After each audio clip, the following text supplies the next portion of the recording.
panelists. First, allow me to congratulate Geoffrey Ruto, who really was one of our panelists in many of these shows, because now he's been appointed to the cabinet, and this is a very grounded leader, focused, and a man who really understands the policy of Kenya Kwanza administration and why it must be implemented. So I congratulate Geoffrey Ruto. I also congratulate Hannah Wendot Cheptumo, a lawyer of many years standing, very experienced lawyer, going in to man the Ministry of Gender and Culture.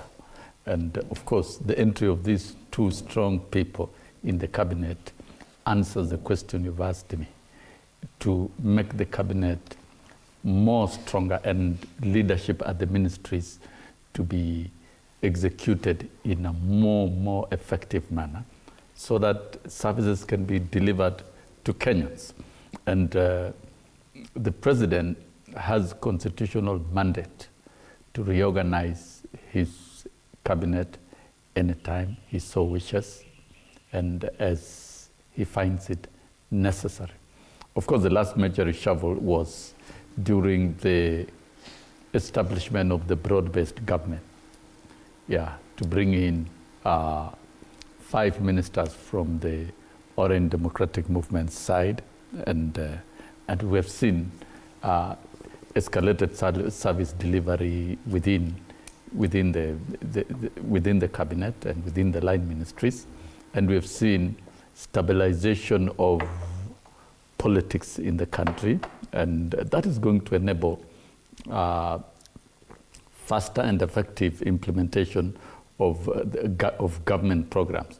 So fundamentally, I think the president is doing things right, and if you are appointed as a minister, as a cabinet minister, it doesn't mean you must stick there and you work there permanently and forever. If you don't measure up to the expectation, then allow me to ask you a question, because the issue is, for example, Dr. Deborah Mlongo Barasa, her appointment to the Ministry of Health was because she had experience in the medical sector. Now we see her being moved to the Environment Ministry, and we have Aiden Duale, who has no experience as a medical practitioner, being moved to from environment, a direct swap to the health ministry. So people are asking, what is the rationale of that? Let me answer you. Anybody can be a minister. You don't need academic specific qualifications of that particular field to be a minister.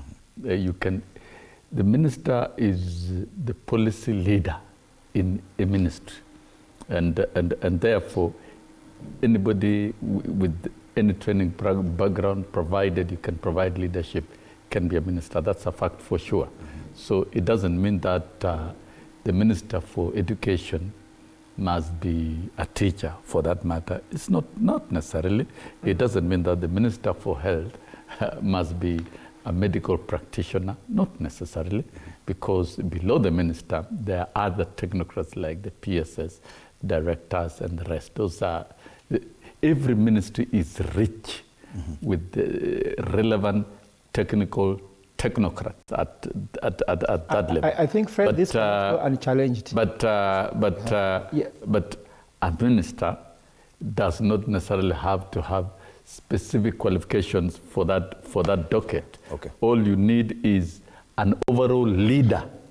And because even I think Dr. Mbaye just a minute. I'll be very brief. Just 1 minute.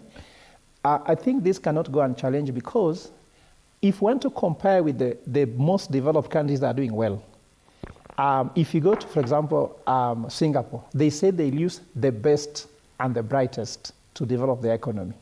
Now, if you say anybody can be a CS, it means there's no need of qualification.